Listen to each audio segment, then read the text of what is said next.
नमस्कार, न्यूज के इकलौते फैमिली शो न्यूज की पाठशाला में आप सभी का बहुत स्वागत। मैं हूं सुशांत सिन्हा। ये वो पाठशाला जहां सबकी क्लास लगती है। और सबसे पहले आपको बता दूं कि आज पाठशाला में क्या क्या है, कौन कौन सी क्लास है, क्योंकि राजनीतिक खबरों का आज तूफान आया हुआ है।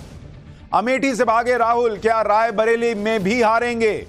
ग्राउंड रिपोर्ट क्या बता रही है, आज आपको ग्राउंड रिपोर्ट दिखाऊंगा। अमेठी छोड़ने और रायबरेली पकड़ने की असल वजह क्या निकल कर आई है, आज इसके बारे में बात होगी। लिस्ट से बहन प्रियंका और जीजा वाड्रा का नाम गायब कैसे हुआ? जीतेगा कौन? दिखाऊंगा आपको कि अमेठी और रायबरेली की जनता ने कैमरे पर क्या बताया है। इसके अलावा पीएम मोदी ने कांग्रेस पर वो भविष्यवाणी कर दी है कि गांधी परिवार जरूर तनाव में होगा। अमेठी, रायबरेली और गांधी परिवार का वो इतिहास आज आपको बताऊंगा जो आपको हैरान कर देगा, यानी हिस्ट्री का चैप्टर भी खुलेगा अमेठी रायबरेली का। इंदिरा गांधी ने जो किया था, राहुल भी रायबरेली के साथ वही करने वाले हैं क्या? अमेठी सीट की वजह से गांधी परिवार में कैसे दो फाड़ हो गया था, आज उसकी हिस्ट्री भी बताऊंगा आपको। मोदी ने घर में घुसकर ठोक दिया, अब तो रोता हुआ पाकिस्तान खुद बता रहा है। बंगाल से मोदी की आई वो तस्वीरें जो तीसरे चरण का रिजल्ट बता रही हैं। संदेश खाली पर ममता ने ऐसा क्या कह दिया कि फिर बवाल होना तय है, इसका भी चैप्टर होगा। लेकिन सबसे पहले रोज की तरह रिवीजन, उसके बाद पहला चैप्टर।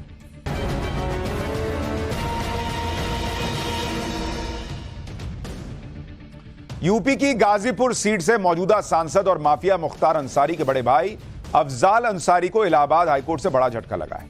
हाईकोर्ट ने गैंगस्टर एक्ट से में सुनाई गई सजा पर रोक लगाने के मामले में सुनवाई को टाल दिया। अब 13 मई को इस केस की सुनवाई होगी। ऐसे में अफजाल अंसारी को गाजीपुर सीट से नॉमिनेशन करने में दिक्कत हो सकती है। हालांकि गाजीपुर सीट पर आखिरी चरण में यानी 1 जून को वोटिंग होनी है और नॉमिनेशन की आखिरी तारीख 14 मई है। महाराष्ट्र के महाड में उद्धव गुट की नेता सुषमा अंधारे का हेलीकॉप्टर क्रैश हो गया। गनीमत रही कि सुषमा अंधारे के हेलीकॉप्टर में बैठने से पहले हादसा हुआ। हादसे में हेलीकॉप्टर के दोनों पायलट भी सुरक्षित हैं। इस हेलीकॉप्टर से अंधारे को बारामती जाना था, लेकिन लैंडिंग से पहले हेलीकॉप्टर अचानक लड़खड़ा गया और बैलेंस बिगड़ने की वजह से हादसे का शिकार हो गया।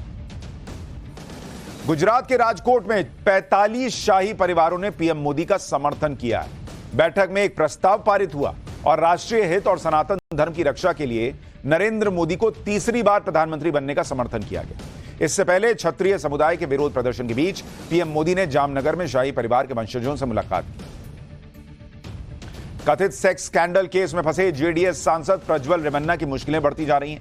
रेवन्ना के खिलाफ एक और पीड़ित सामने आई है, जिसके बाद इस मामले में चौथी एफआईआर दर्ज की गई। जबकि एसआईटी ने कार्रवाई तेज करते हुए कर्नाटक के हासन में प्रज्वल रेवन्ना के फार्म हाउस पर छानबीन की। छत्तीसगढ़ में कथित शराब घोटाले से जुड़े मनी लॉन्ड्रिंग के मामले में ईडी ने बड़ी कार्रवाई की। ईडी ने पूर्व आईएएस अनिल टुटेजा, रायपुर के महापौर के भाई और इस केस से जुड़े कुछ लोगों की 205 करोड़ से ज्यादा की संपत्ति जब्त की है। ईडी ने कोर्ट में 2100 करोड़ रुपए के शराब सिंडिकेट घोटाले में पूर्व आईएएस अनिल टुटेजा को सरगना बताया था। दिल्ली में आज कई जगहों पर दिल्ली पुलिस और एनएसजी की टीम एक्शन में दिखाई। अचानक ऐसे एक्शन को देखकर लोग भी घबरा गए, जिसके बाद दिल्ली पुलिस की तरफ से बयान जारी किया गया और बताया गया कि स्कूलों में बम की अफवाह के बाद पिछले 3 दिनों से अलग अलग जगह पर मॉक ड्रिल किया जा रहा है। पुलिस ने इस मॉक ड्रिल में लोगों से सहयोग की अपील की। तो ये हो गया दिन भर का रिवीजन। अब पाठशाला की पहली क्लास, जिसमें बात होगी अमेठी से भागे राहुल, क्या रायबरेली भी हारेंगे? ग्राउंड रिपोर्ट क्या कहती है, आंकड़े क्या कहते हैं? अमेठी छोड़ने और रायबरेली पकड़ने की असल वजह क्या निकल कर आ रही है? लिस्ट से बहन प्रियंका और जीजा वाड्रा का नाम गायब कैसे हुआ? जीतेगा कौन? अमेठी और रायबरेली की जनता ने कैमरे पर क्या बताया? और पीएम मोदी ने कांग्रेस पर ऐसी क्या भविष्यवाणी कर दी है कि गांधी परिवार भी तनाव में होगा?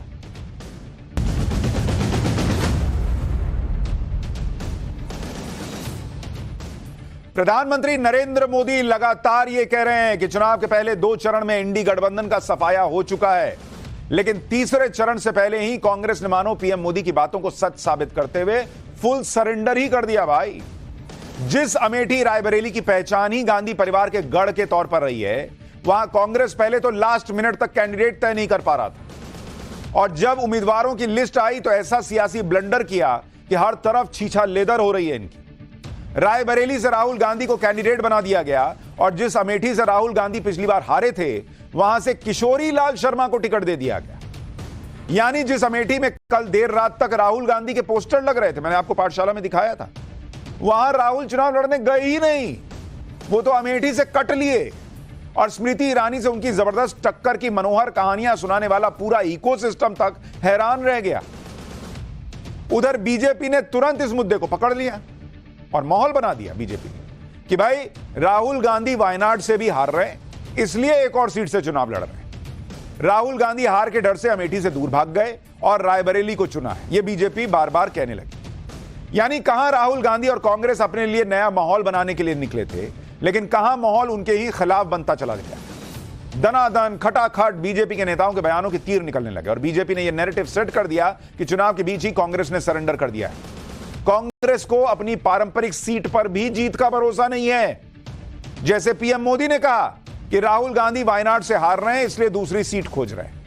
अमेठी से बीजेपी उम्मीदवार स्मृति ईरानी ने कहा कि कांग्रेस ने पहले ही हार मान ली है। अमित शाह ने कह दिया कि लिख कर ले लो, मैं लिख कर दे सकता हूं कि राहुल गांधी रायबरेली से भी हार रहे हैं। योगी आदित्यनाथ ने कह दिया कि भारत में संकट आएगा तो राहुल सबसे पहले इटली भागेंगे। असम के सीएम हेमंता बिस्वा शर्मा ने तो कह दिया राहुल गांधी पाकिस्तान में चुनाव लड़ेंगे तो जरूर जीतेंगे। यानी बीजेपी के बड़े बड़े नेताओं ने इस पूरे मुद्दे को पब्लिक के सामने अपने हिसाब से रखा और यह बताया कि कैसे कांग्रेस पार्टी ने सरेंडर कर दिया। भाई ये बातें तो होंगी, क्योंकि ये पूछा जाएगा कि राहुल गांधी जो डरो मत का नारा लगाते थे, डरो मत के नारे से पीएम मोदी के खिलाफ कैंपेन चलाते थे। अभी कुछ दिन पहले तू तड़ाक करके पीएम के लिए कह रहे थे कि मोदी डरता है तो मोदी ऐसा करता है।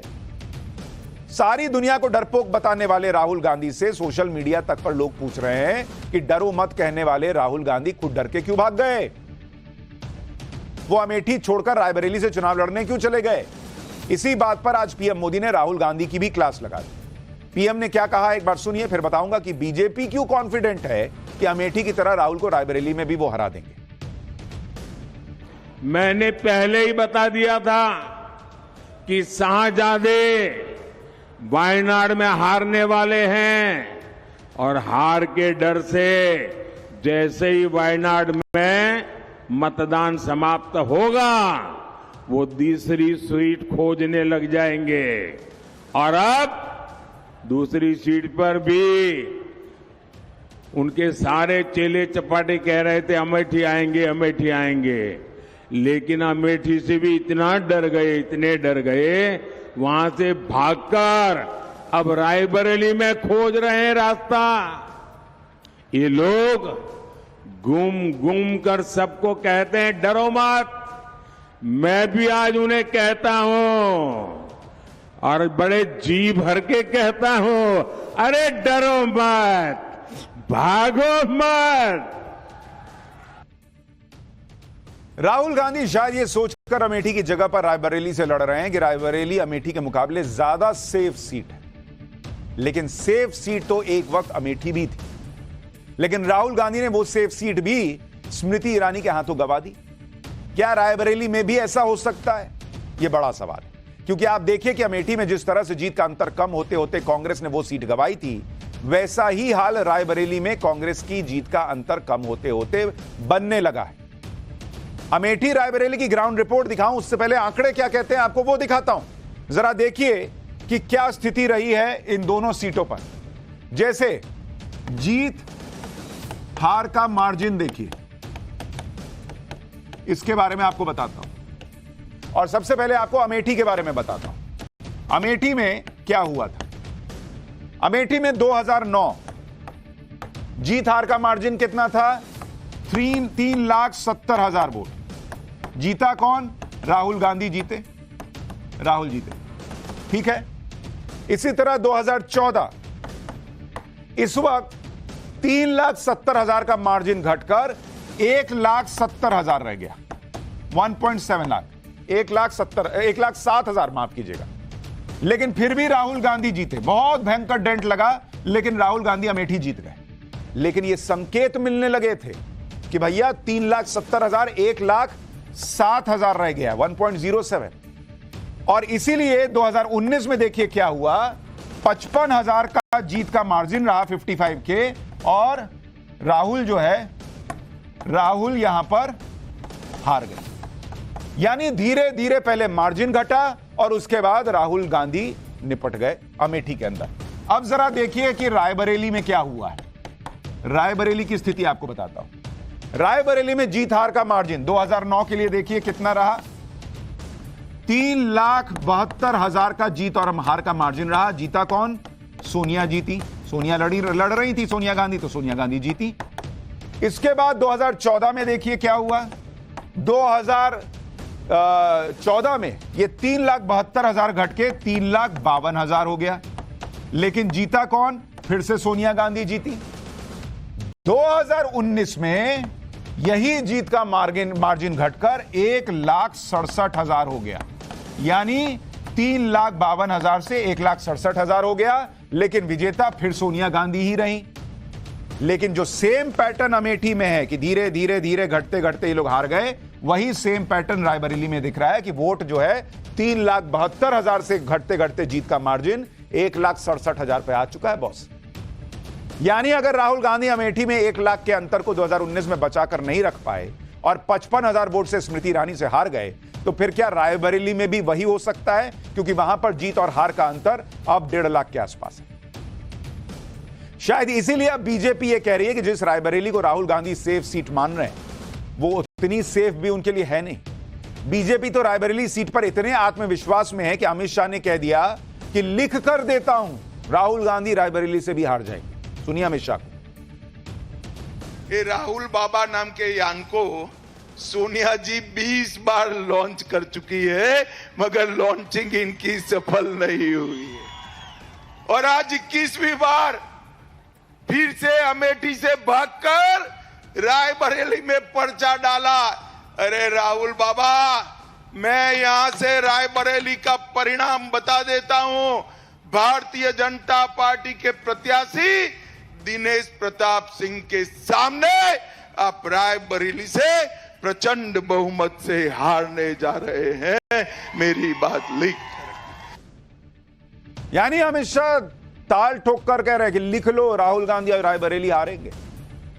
रायबरेली सीट पर राहुल गांधी के सामने बीजेपी ने दिनेश प्रताप सिंह को उतारा।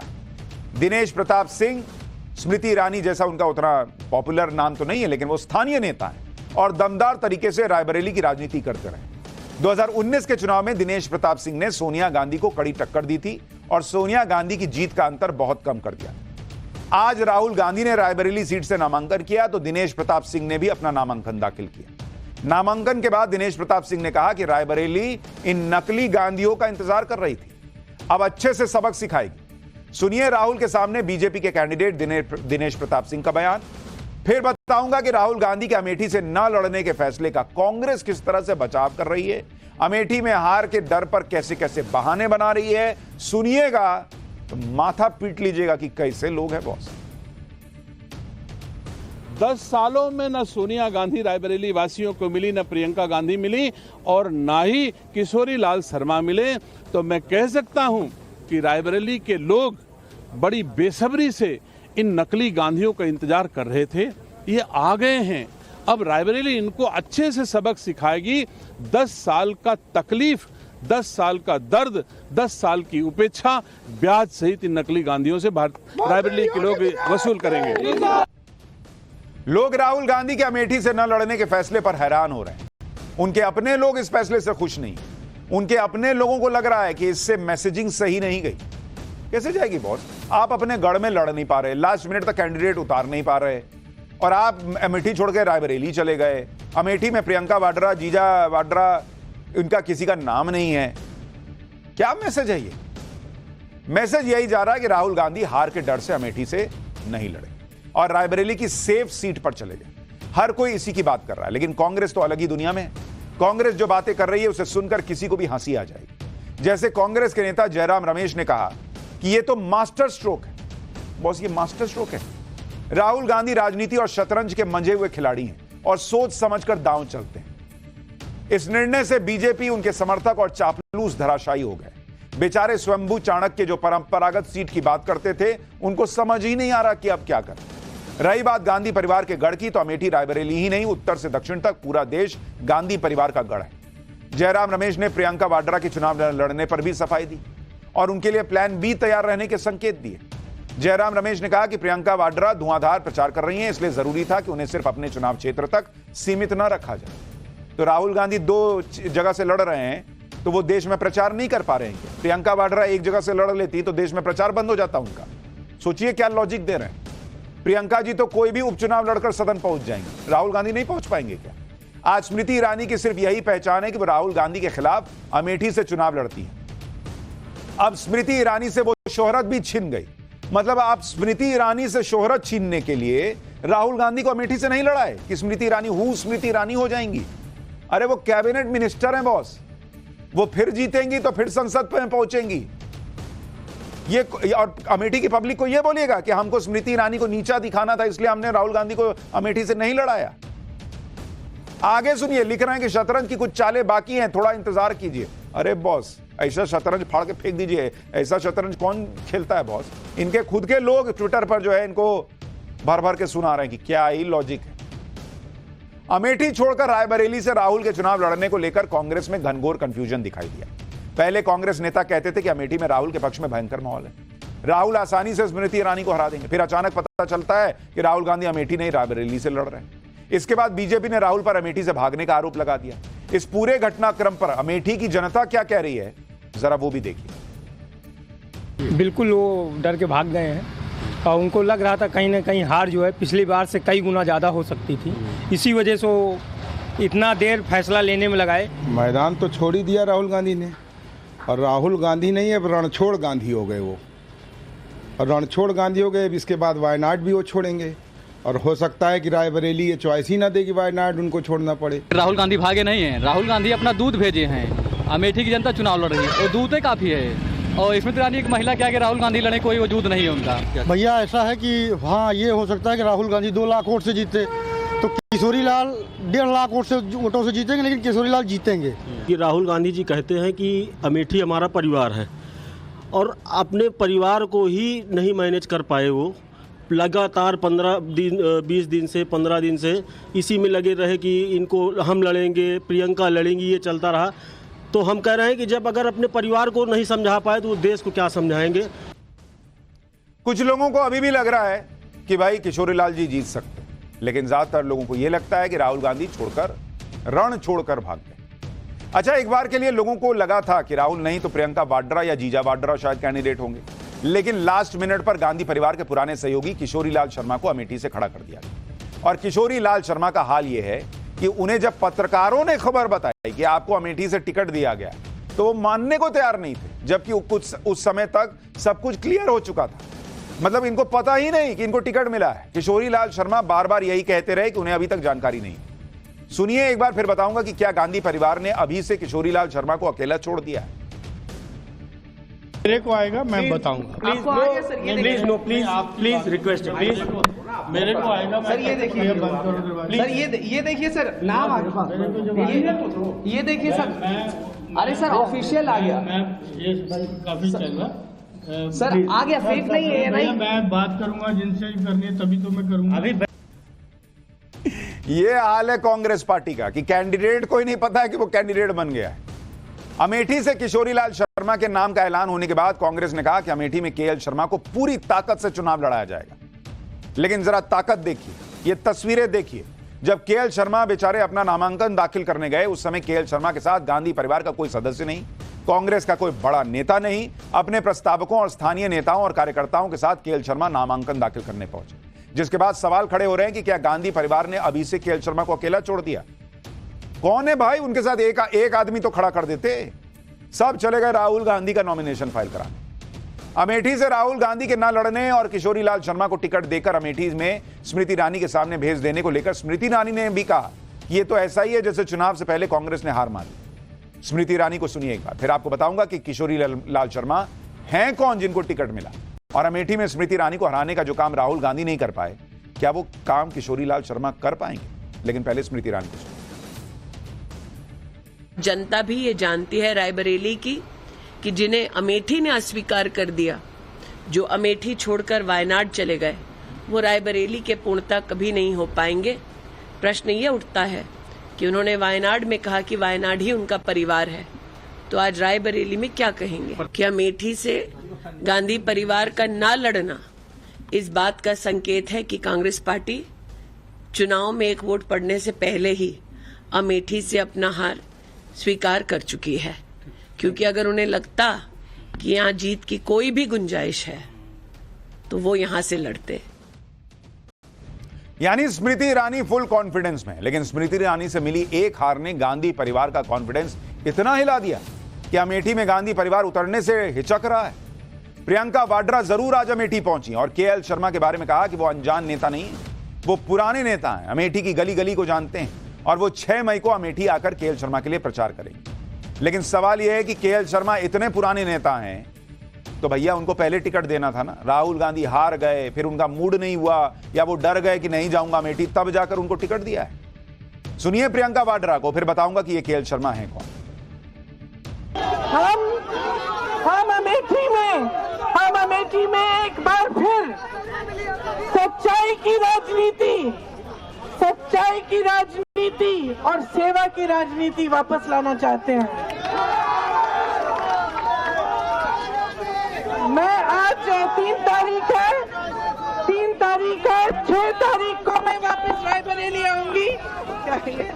6 तारीख को मैं वापस रायबरेली आऊंगी और तब से चुनाव के अंत तक आपके साथ और राहुल जी के लिए ये चुनाव लड़ेंगे। गांधी परिवार की परंपरागत अमेठी सीट पर कांग्रेस ने जिन किशोरी लाल शर्मा को उतारा है, उनके बारे में बताने से पहले एक सवाल आपके मन में आया प्रियंका वाड्रा को सुनने के बाद? प्रियंका वाड्रा को टिकट नहीं दिया गया ये कहते हुए कि वो देश भर में प्रचार करना चाहती हैं, एक सीट पर फोकस नहीं करना चाहती, और वो कह रही हैं कि वो किशोरी लाल जी के लिए आकर यहां पर खूब बैठकर रुक कर प्रचार करें, तो यही अपने लिए कर लेती। खैर, किशोरी लाल शर्मा गांधी परिवार के करीबी माने जाते हैं। लंबे वक्त से रायबरेली में सोनिया गांधी के सांसद प्रतिनिधि रह चुके हैं। यह समझ लीजिए कि रायबरेली और अमेठी में वो गांधी परिवार के मुखपत्र की तरह काम करते रहे। किशोरी लाल शर्मा मूल रूप से पंजाब के रहने वाले हैं। साल 1983 में राजीव गांधी उन्हें अमेठी लेकर आए, तब से वो अमेठी में ही बस गए। राजीव गांधी के काफी करीबी रहे, उन्हें सियासी रणनीति बनाने और संगठन को संभालने का एक्सपर्ट माना जाता है। लेकिन सवाल वही है कि क्या बीजेपी के हेवीवेट उम्मीदवार स्मृति ईरानी के सामने किशोरी लाल शर्मा टिक पाएंगे? सुनिए खुद केएल शर्मा क्या कह रहे हैं। यहाँ का रंग जनता के हाथ में है, किसको जिताएगी किसको हराएगी, तो हम लोग मेहनत करेंगे क्योंकि हमारा संगठन यहाँ पे पहले से काम कर रहा है और हम उसी के बल पे हम लोग यहाँ पे चुनाव लड़ेंगे और जनता के बल पे चुनाव लड़ना नहीं पड़ रहा, नेता का आदेश हुआ, ये आदेश की मैं पालना कर रहा हूँ। राहुल जी और अखिलेश जी आएंगे आपका चुनाव प्रचार करने? निश्चित आएंगे, प्रियंका जी आएंगे, खड़गे जी आएंगे, अखिलेश जी आएंगे और हमारे वरिष्ठ जो आएंगे सब लोग आएंगे। अमेठी में तो गांधी परिवार केएल शर्मा को अकेला छोड़कर रायबरेली चला गया। अमेठी में केएल शर्मा के नामांकन भरने के दौरान कोई बड़ा कांग्रेसी नेता तो नहीं था, लेकिन रायबरेली से राहुल गांधी का नामांकन देखिए जरा। रायबरेली में जब राहुल गांधी नामांकन फॉर्म जमा करने के लिए गए तो पूरे दल बल के साथ गए। रायबरेली से अभी तक सोनिया गांधी चुनाव लड़ती रही, लेकिन इस बार सोनिया गांधी राज्यसभा चली गई। राहुल गांधी के नामांकन के दौरान सोनिया गांधी खुद रायबरेली में मौजूद रही। ये देखिए सोनिया गांधी मौजूद हैं। इसके अलावा प्रियंका वाड्रा मौजूद थी, खड़गे साहब मौजूद थे, रॉबर्ट वाड्रा मौजूद थे, और वहां बेचारे केएल शर्मा अकेले जाके भरा। पूरा परिवार इधर आ गया। यानी गांधी परिवार से अभी तक कांग्रेस पार्टी निकल ही नहीं पा रही। राहुल गांधी के लिए अलग ट्रीटमेंट, कार्यकर्ता के लिए अलग ट्रीटमेंट। रायबरेली में राहुल के नामांकन के दौरान कांग्रेस ने पूरी ताकत भी दिखाई। नामांकन दाखिल करने के बाद राहुल गांधी रायबरेली में कांग्रेस दफ्तर पहुंचे, पूजा में शामिल हुए। यहां भी राहुल गांधी के साथ सोनिया, प्रियंका, रॉबर्ट मौजूद थे। राहुल गांधी ने पूजा करने के बाद तिलक लगाया और नारियल फोड़ा। पूजा कराने वाले पंडित का कहना है कि रायबरेली में जो भी कांग्रेस कैंडिडेट होता है वो ये पूजा जरूर करवाता है। रायबरेली से एक ग्राउंड रिपोर्ट देखिए, फिर बताता हूं कि ट्रेन का टिकट खरीदने के पैसे नहीं होने के बाद करने वाले राहुल गांधी कैसे आज चार्टर प्लेन में उड़ते हुए गए। रायबरेली में अपना नामांकन पर्चा भरने के बाद राहुल गांधी अपने पूरे परिवार के साथ पहुंचे थे गणेश जी की पूजा करने के लिए, और जिस पंडित जी ने ये पूजा कराई है उनसे हम बात करते हैं। पंडित जी बताएं कि ये किस तरह की पूजा थी, कितना समय लगा इसमें, और क्या कुछ किस उद्देश्य से ये पूजा की जाती है? भगवान गणेश की पूजा है और 1967 से लगातार कांग्रेस कार्यालय में जो भी प्रत्याशी यहाँ से नामांकन करता लोकसभा का, वो गणेश जी की पूजा करता है। प्रियंका जी बैठी हुई थे, रॉबर्ट वाड्रा जी बैठे थे, राहुल गांधी जी बैठे थे, हमारी जो पूर्व सांसद हैं सोनिया गांधी जी बैठी हुई थी, चारों लोग बैठे, चार लोगों ने पूजन किया है। रायबरेली से जो भी चुनाव गांधी परिवार से लड़ा है वो हमेशा प्रधानमंत्री बना और सरकार बनी है हिंदुस्तान के अंदर। और इस बार भी राहुल गांधी यहाँ से एमपी बनेंगे और भारत में सरकार बनेगी और प्रधानमंत्री राहुल गांधी जी बनेंगे। भाई साहब उत्साह में कह रहे हैं कि रायबरेली से जो भी गांधी परिवार का जीतता है वो प्रधानमंत्री बनता है। सोनिया गांधी प्रधानमंत्री थोड़ी थी, शायद वो रिमोट से चला सरकार चलाने को प्रधानमंत्री होना मानते हो, इसलिए कह रहे हो। खैर, रायबरेली सीट पर नामांकन दाखिल करने पर राहुल गांधी ने मीडिया से कुछ नहीं कहा, लेकिन बाद में सोशल मीडिया पर लिखा कि रायबरेली से नामांकन भावुक पल था। उनकी मां ने बड़े भरोसे के साथ परिवार की कर्म भूमि सौंपी है और उसकी सेवा का मौका दिया है। अमेठी और रायबरेली उनके लिए अलग अलग नहीं है, दोनों ही उनका परिवार हैं और उन्हें खुशी है कि 40 सालों से क्षेत्र की सेवा कर रहे किशोरी लाल जी अमेठी से पार्टी का प्रतिनिधित्व करेंगे। रायबरेली में आज भयंकर राजनीतिक माहौल था, क्योंकि राहुल गांधी के साथ बीजेपी कैंडिडेट दिनेश प्रताप सिंह ने भी नामांकन भरा। नामांकन के भरने जाने के दौरान बीजेपी और कांग्रेस के कार्यकर्ता सड़कों पर उतर आए और दोनों ही दलों के कार्यकर्ताओं में कहासुनी भी हुई। बीजेपी कार्यकर्ता राहुल गांधी वापस जाओ के नारे लगा रहे थे। इसके बाद कांग्रेस समर्थकों ने राहुल गांधी जिंदाबाद के नारे लगाने शुरू कर दिए। माहौल गर्मा गया, पुलिस के बीच बचाव करना पड़ा और लोगों को शांत करना पड़ा। राहुल गांधी के रायबरेली से चुनाव लड़ने को लेकर रायबरेली की जनता क्या सोच रही है, यह भी बड़ा महत्वपूर्ण प्रश्न है, क्योंकि अभी तक सोनिया गांधी रायबरेली से लड़ती आई हैं। सोनिया गांधी का रायबरेली के साथ अलग लेवल का कनेक्ट है, लेकिन क्या राहुल गांधी रायबरेली की जनता का भरोसा हासिल कर पाएंगे? खास तौर पर अमेठी छोड़ने के बाद रायबरेली से लड़ने पर क्या है रायबरेली की राय? जरा वहां से एक ग्राउंड रिपोर्ट देखिए, फिर बताऊंगा कि आखिर राहुल गांधी के रायबरेली से लड़ने और अमेठी छोड़ने की इनसाइड स्टोरी क्या है, वो कौन सी वजह है कि गांधी परिवार को यह फैसला लेना पड़ा। ये है कि राहुल गांधी जी ये लगता है कि इतने लेट में दबाव में बहुत चुनाव लड़ने आए हैं। और किशोरी लाल जी, अगर कांग्रेस का यहाँ किसी ने बेटा घंटा डार किया तो किशोरी लाल जी मैडम आती नहीं थी। वो अपनी निधि इस तरह से विद्यालयों को दान करते, आम जनता को उनकी निधि का लाभ नहीं मिल पाता था। जो 5 साल में सोनिया गांधी और राहुल गांधी जी, प्रियंका गांधी जी हमारे क्षेत्र में नहीं आई हैं, इसका जनता में भारी रोष है। क्योंकि अगर हम जनप्रतिनिधि चुनते हैं तो हम ये चाहते हैं कि हमारे सुख दुख में आए और हमारे भागीदार बने। यहाँ कोरोना काल आया और जितनी व्यवस्थाएं हुई, इनकी निधि कहाँ गई? हम लोग कहीं भी ये 5 साल जब तक वो लोग आते थे तब तक हम लोग उनके साथ थे। नहीं, लंबा कोई ऐसा इतिहास नहीं रहा है, वो सिर्फ कागजों में ही रहा है। और जो मैं यहाँ के आपको ग्राउंड की बात बताऊं तो आप यहाँ से मेरे साथ किसी पार्टी से तो नहीं है? नहीं, आप यहाँ से मेरे साथ अगर आप 1 किलोमीटर चलते हैं तो 1 किलोमीटर में 10 मीटर का भी कोई विकास अगर हुआ हो तो आप मुझे वो दिखा दीजिए। और रही बात राहुल गांधी जी की, तो वो एक बार अमेठी से हार चुके हैं, तो इसलिए शायद वहाँ दोबारा नहीं जा पाए हैं। तो अब रायबरेली से भी हारना उनका तय। तो झूठे जुमले हैं। नहीं। हाँ, केवल झूठे जुमले दे रही है कि एक लाख दे देंगे, 8,000 दे देंगे, ये सब लुभावने जुमले हैं। फ्री के देने से देश थोड़ी चलेगा। अर्थव्यवस्था 11 से 5 पे आ गई है, तो ये कैसे आ गई है? जब काम करोगे तब आएगा। राहुल गांधी देश में रायबरेली से सबसे ज्यादा मतों से जीत के देश के प्रधानमंत्री बनने जा रहे हैं। जो इस बार का चुनाव रायबरेली में बहुत डिफिकल्ट हो गया है, बहुत डिफिकल्ट हो गया है, क्योंकि अब कांग्रेस की पोजीशन आप देख रही हैं और इस बार ऐसा लग रहा है कि बीजेपी को आगे निकल जाएगी, जिस हिसाब से अभी सिचुएशन बनी हुई है। राहुल गांधी आप पूर्ण 3 लाख वोटों से जीत रहा है इस बार। अब आप ये ग्राउंड रिपोर्ट देखिए और अंदाजा लगाइए कि क्या माहौल है और क्या नहीं। राहुल गांधी ने अमेठी की जगह रायबरेली को क्यों चुना? इस पर कांग्रेस का तो ये लॉजिक है कि रायबरेली भी कांग्रेस की पारंपरिक सीट है और परिवार के बड़े सदस्य होने के नाते राहुल गांधी अपनी मां की जगह यहां से लड़ रहे हैं। दूसरी बात, कांग्रेस अगर अमेठी से राहुल गांधी को उतारती तो फिर चर्चा स्मृति वर्सेस राहुल गांधी के मुकाबले की होती और कांग्रेस इस नैरेटिव में एक बार पहले फंस चुकी। ऐसे में अगर अमेठी से राहुल लड़ते हैं और कहीं हार जाते हैं तो अपने ही गढ़ में 2 बार लगातार हार से काफी किरकिरी होती। कांग्रेस राहुल की हार को अब अफोर्ड नहीं कर सकती। तीसरी बात, यूपी में सहयोगियों का भी दबाव था। ऐसी खबरें हैं कि अखिलेश यादव चाहते थे कि गांधी परिवार से कोई तो यूपी के चुनावी मैदान में उतरे। चौथी बात, सियासी नजरिए से यूपी एक अहम राज्य है, अगर यूपी से गांधी परिवार दूर रहता तो मैसेज सही नहीं जाता। पांचवी बात, इस बार राहुल गांधी के लिए वायनाड सीट भी उतनी आसान नहीं दिख रही जितनी 2019 में थी, इसलिए दूसरी सीट पर राहुल गांधी को उतरना ही था। राहुल गांधी के रायबरेली से लड़ने पर यूपी कांग्रेस के बड़े नेता क्या कह रहे हैं वो भी एक बार सुन लीजिए। पूरे प्रदेश की जनता, देश की जनता ये चाहती थी कि राहुल जी उत्तर प्रदेश में चुनाव लड़ें, क्योंकि ये देखिए ये हमारी इनकी कर्मभूमि है और ये जन्मभूमि है। जन्मभूमि उत्तर प्रदेश मतलब प्रयागराज, इलाहाबाद। वहाँ की जनता की डिमांड थी और जनता की डिमांड पूरी हुई। हम लोग राहुल जी को शुभकामनाएं देते हैं और प्रचंड बहुमत से चुनाव जीतेंगे और उसका असर पांचों फेज पर, जो 5 फेज अभी पूरे देश के हैं, उन 5 फेज हम लोग प्रचंड बहुमत से जीतेंगे और पूरे देश के अंदर इंडिया गठबंधन का एक लहर जो चल रही थी उससे और प्रचंड लहर चलेगी। परंपरागत रूप से रायबरेली से सीनियर मेंबर जो होता है परिवार का, फिरोज गांधी साहब के बाद इंदिरा जी ने यही चुना। इंदिरा जी के बाद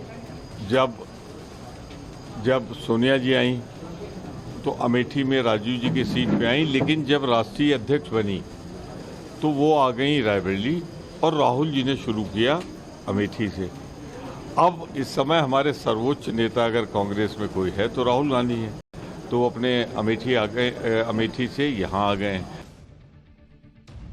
परसेप्शन की एक और लड़ाई आज कांग्रेस हार गई जब गांधी परिवार चार्टर प्लेन से अमेठी पहुंचा। राहुल गांधी, सोनिया गांधी, प्रियंका वाड्रा सभी लोग चार्टर प्लेन से अमेठी के फुर्सतगंज एयरपोर्ट पहुंचे। ये तस्वीरें देखिए, कांग्रेस के नेता और कार्यकर्ता खड़े हैं और फिर प्लेन से राहुल प्रियंका उतरते हैं।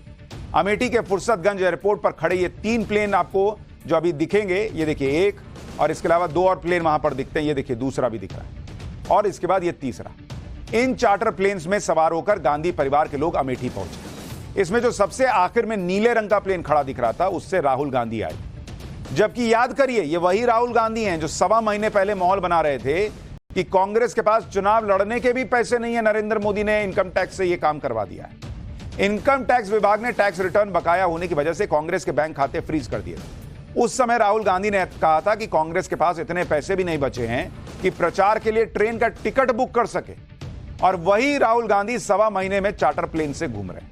यह बात ठीक है कि वो इसलिए ऐसा कर पा रहे होंगे क्योंकि अकाउंट फ्रीज नहीं हुआ, लेकिन अकाउंट फ्रीज होने पर जितना हंगामा किए थे उतना ही हंगामा करके यह भी तो बताना था कि नरेंद्र मोदी ने अकाउंट फ्रीज नहीं किया और चुनाव लड़ने के लिए कोई लेवल प्लेइंग फील्ड जो है उसको खराब नहीं किया। पुराना बयान सुनिए राहुल गांधी का। 20% हिंदुस्तान के लोग कांग्रेस पार्टी को वोट देते हैं। हम 20% लोगों को रिप्रेजेंट करते हैं और आज हम रेलवे टिकट नहीं खरीद सकते। आज हम अपने नेता को एक शहर से दूसरे शहर नहीं भेज सकते। हम एडवर्टाइजमेंट नहीं लगा सकते। और क्यों? 14 लाख रुपए 7 साल पहले 14 लाख रुपए का इशू है और 200 करोड़ रुपए का फाइन। खैर, यह तो हो गया आज का पूरा ब्यौरा, लेकिन अमेठी और रायबरेली की आज बड़ी चर्चा हो रही है, तो आपको उसका इतिहास भी बताता हूं। अमेठी, रायबरेली और गांधी परिवार का वो इतिहास जो आपको हैरान कर देगा। इंदिरा गांधी ने जो किया था, राहुल गांधी भी रायबरेली के साथ वही करने वाले हैं क्या? अमेठी सीट की वजह से गांधी परिवार में कैसे 2 फाड़ हो गया था, अब जरा हिस्ट्री का ये चैप्टर देखिए।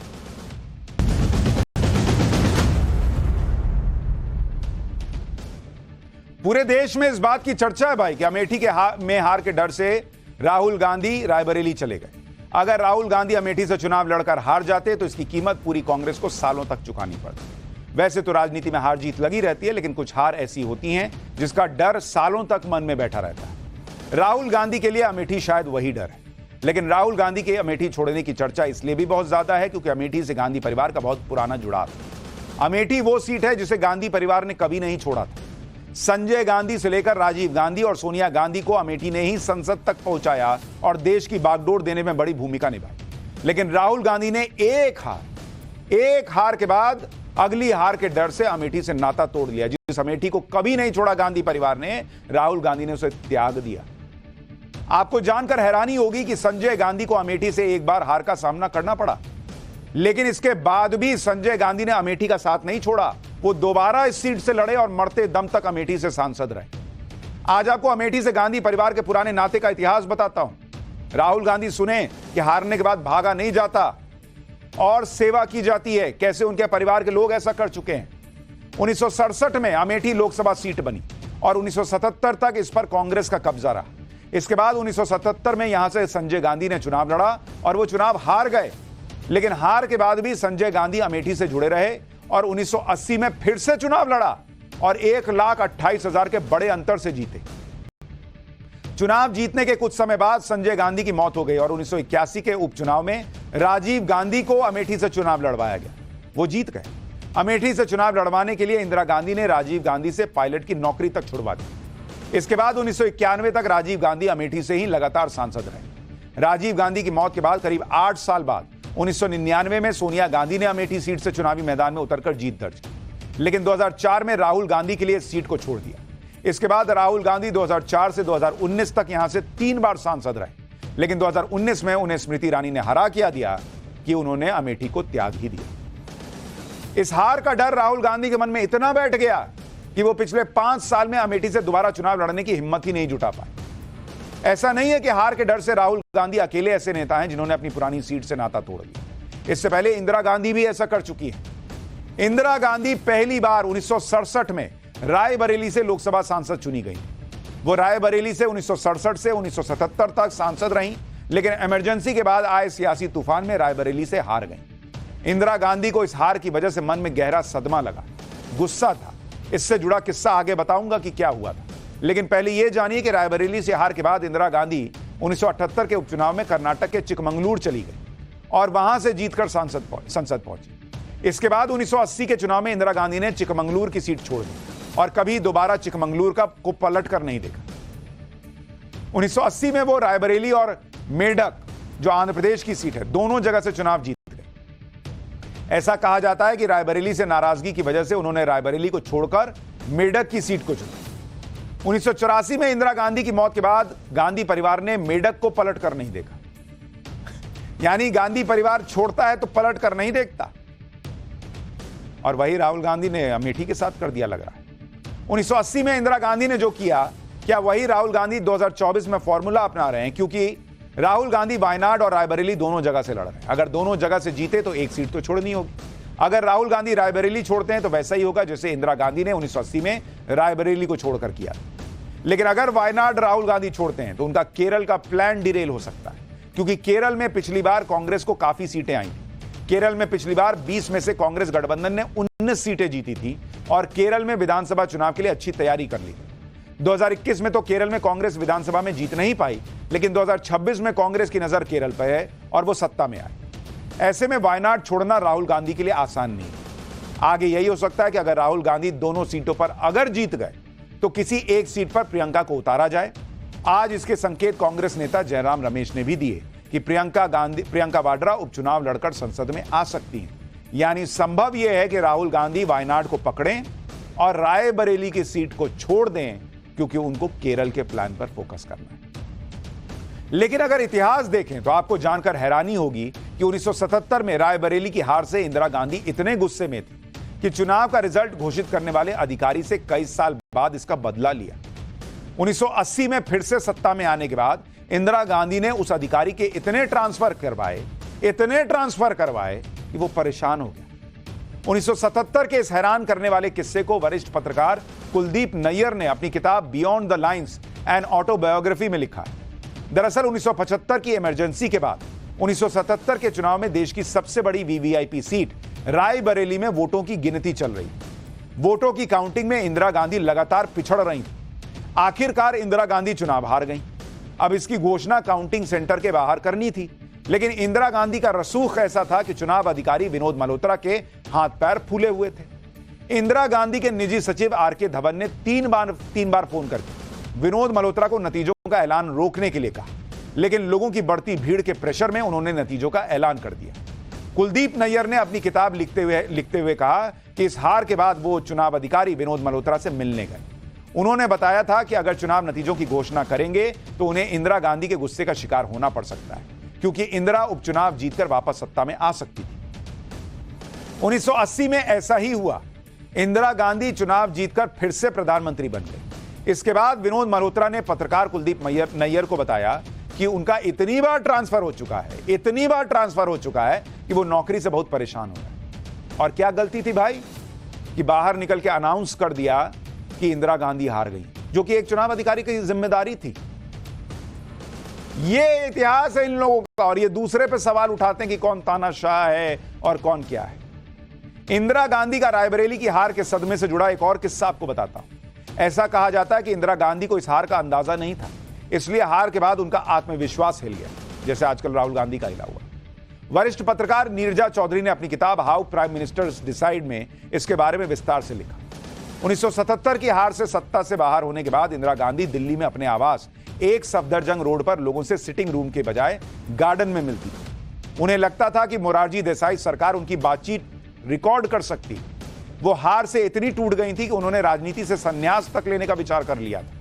1977 के चुनाव में हार के बाद इंदिरा गांधी ने अपनी बहुओं सोनिया और मेनका गांधी और अपने पोते पोती राहुल और प्रियंका को हिमाचल में अपनी एक दोस्त सुमन दुबे के पास भेज दिया था। उन्हें लगातार परिवार की सुरक्षा का डर सता रहा था। इंदिरा ने अपने बड़े बेटे राजीव गांधी को मुंबई भेजा, इस किताब में लिखा है, ताकि वो एक प्राइवेट प्लेन का इंतजाम कर सकें और पूरा परिवार ही देश छोड़कर चला जाए। इस बात की खबर दिल्ली में इंटेलिजेंस ब्यूरो को लग गई और इसके बारे में प्रधानमंत्री मोरारजी देसाई को बताया।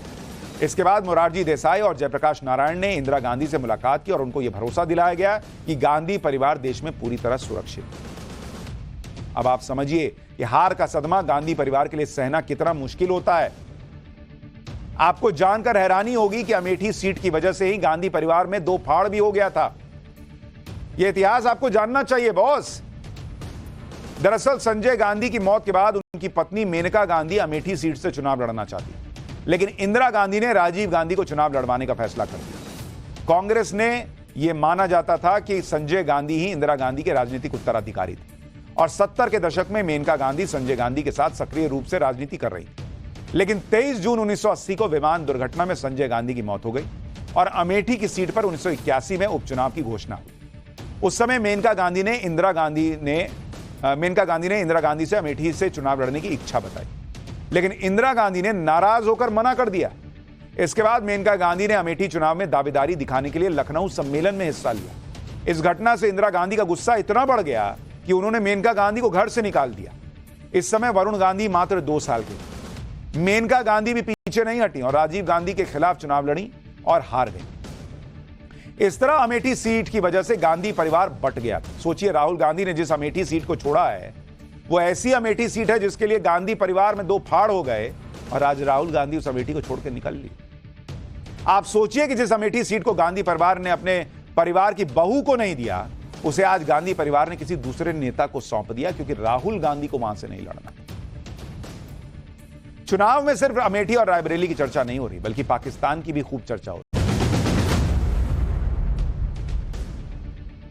इधर कांग्रेस राहुल गांधी के रायबरेली से चुनाव लड़ने के फैसले को मास्टर स्ट्रोक बता रही है, लेकिन असली मास्टर स्ट्रोक तो प्रधानमंत्री मोदी ने इस बार बंगाल में चल दिया। बंगाल में पीएम मोदी ने बीजेपी के लिए ऐसा माहौल सेट कर दिया है कि ममता बनर्जी टेंशन में होंगी। बंगाल में प्रधानमंत्री की चुनावी रैलियों में उमड़ रहे जनसैलाब को देखकर टीएमसी के पसीने छूटने लगे। पीएम मोदी आज एक बार फिर बंगाल गए। मोदी ने बंगाल के बर्धमान, दुर्गापुर, कृष्णानगर और बोलपुर में चुनावी रैली। पीएम मोदी ने कृष्णानगर में चुनावी रैली से पहले रोड शो किया। कृष्णानगर की जिन सड़कों से होकर प्रधानमंत्री मोदी का रोड शो गुजरा, वहां सड़क के दोनों तरफ लोगों का भारी हुजूम नजर आया। गर्मी में लोग खड़े थे कि एक नजर नरेंद्र मोदी को देख लें। ये देखिए बंगाल का हाल। पीएम मोदी ने भी लोगों को मायूस नहीं किया। अपनी गाड़ी से बाहर निकलकर लगातार सबका अभिवादन करते रहे। हेलीपैड के पास देखिए कितनी भीड़ थी। पीएम मोदी की पॉपुलैरिटी ऐसी है कि वो देश में कहीं भी रोड शो करते हैं तो लोगों की भारी भीड़ जुटती है, लेकिन बंगाल में तो इस बार जैसे भीड़ ने सारा रिकॉर्ड तोड़ दिया है। कृष्णानगर के बाद पीएम मोदी ने बोलपुर में भी रोड शो किया। बोलपुर में रोड शो का नजारा कृष्णानगर जैसा ही दिखाई दिया।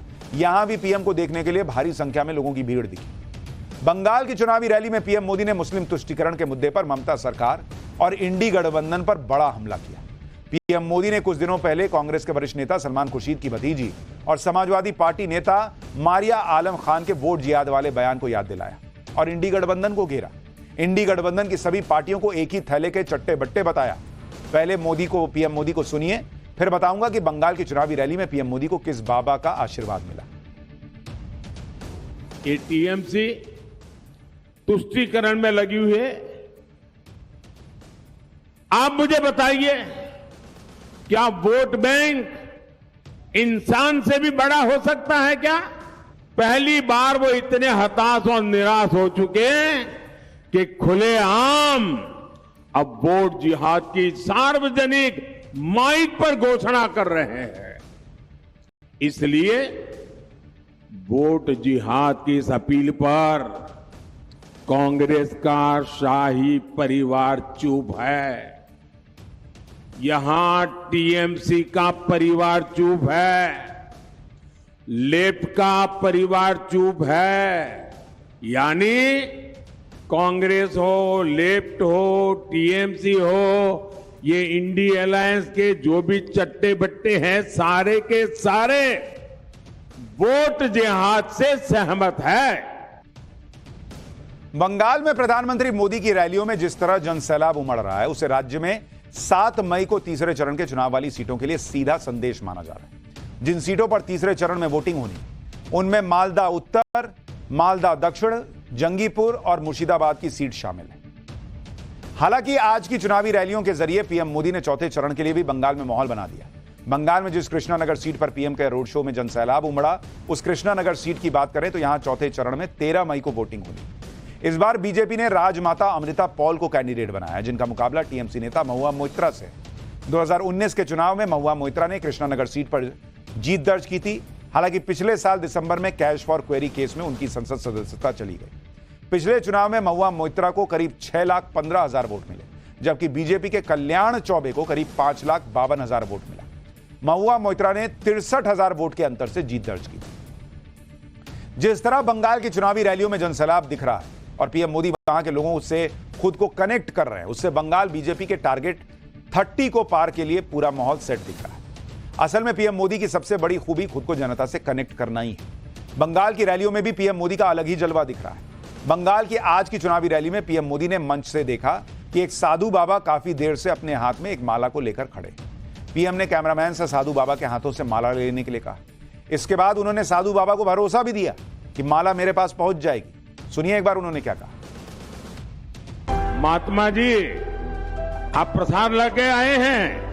अच्छा भाई, हमारे कैमरामैन जरा वो प्रसाद ले लीजिए, मुझे मिल जाएगा, माला आपकी मिल जाएगी। आप कब से हाथ ऊपर के खड़े, थक जाएंगे। इस उम्र में आप इतना आशीर्वाद दे रहे हैं, मैं यहां से आपको प्रणाम करता हूं जी। पीएम मोदी ने टीएमसी के एक विधायक के बयान पर भी ममता सरकार पर बड़ा हमला बोला। असल में टीएमसी विधायक हुमायूं कबीर का एक वीडियो वायरल हो रहा है, जिसमें टीएमसी विधायक हिंदुओं को भागीरथी नदी में बहाने की बात कहते हुए सुनाई देते हैं। पीएम मोदी ने हिंदुओं को लेकर टीएमसी विधायक की इसी भाषा पर सवाल उठाए और कहा कि ममता सरकार ने राज्य में हिंदुओं को 2M दर्जे का नागरिक बनाकर छोड़ दिया है। पीएम मोदी को सुनिए, फिर संदेश खाली के मुद्दे पर कैसे ममता सरकार को घेरा पीएम ने, और ममता सरकार क्या कह रही है, ममता बनर्जी क्या कह रही है, वो भी दिखाओ। टीएमसी के एक एमएलए ने सरेआम धमकी दी। वो कह रहे थे कि हिंदुओं को 2 घंटे में भागीरथी में बहा देंगे। ये कौन सी भाषा है भाई? ये कौन सा पॉलिटिकल कल्चर है? उधर संदेश खाली में महिलाओं पर हुए अत्याचार के जिस मुद्दे पर पीएम मोदी ने ममता सरकार से सवाल पूछे, उस पर तो ममता सरकार ने कभी जवाब नहीं दिया। सीएम ममता बनर्जी का दिल कभी नहीं रोया, लेकिन बंगाल के राज्यपाल पर एक महिला ने यौन उत्पीड़न का आरोप लगाया तो ममता बनर्जी ने इसे दिल को झकझोर देने वाली घटना बताया और इस मुद्दे पर पीएम मोदी की चुप्पी पर सवाल उठाए। पूर्व बर्धमान की एक चुनावी रैली में ममता बनर्जी ने कहा कि कल राजभवन में काम करने वाली एक लड़की ने राज्यपाल पर यौन उत्पीड़न का आरोप लगाया।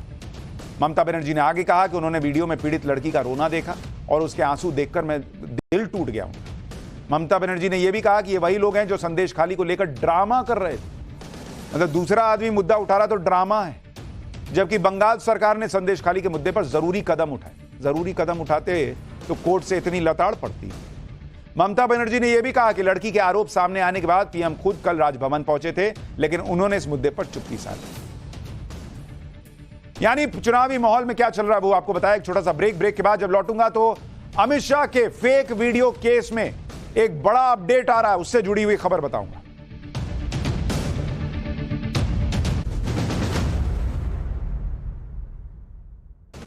और इस वक्त अमित शाह के फेक वीडियो के मामले में एक बड़ी खबर आ रही है। दिल्ली पुलिस ने इस मामले में एक और आरोपी को गिरफ्तार कर लिया है। अरुण रेड्डी नाम के शख्स को पुलिस ने गिरफ्तार किया है। Arun Reddy Congress social media cell के नेशनल कोऑर्डिनेटर हैं। कल दिल्ली के पटियाला हाउस कोर्ट में उन्हें पेश किया जाएगा। यानी एक और व्यक्ति, बड़ी खबर, कांग्रेस से जुड़ा हुआ जो कि नेशनल सोशल मीडिया सेल के नेशनल कोऑर्डिनेटर, उन्हें गिरफ्तार किया गया है गृह मंत्री अमित शाह का वो फेक वीडियो फैलाने के मामले में, जिसमें अमित शाह को ये फेक वीडियो में दिखाया गया था कि भाई वो कह रहे हैं मानो कि SC ST OBC का आरक्षण खत्म हो जाएगा, जो कि उन्होंने कभी कहा ही नहीं था। तो इस मामले में लगातार कार्रवाई जारी है और अरुण रेड्डी नाम के कांग्रेसी को जो है वो गिरफ्तार किया गया। एक छोटा सा ब्रेक है।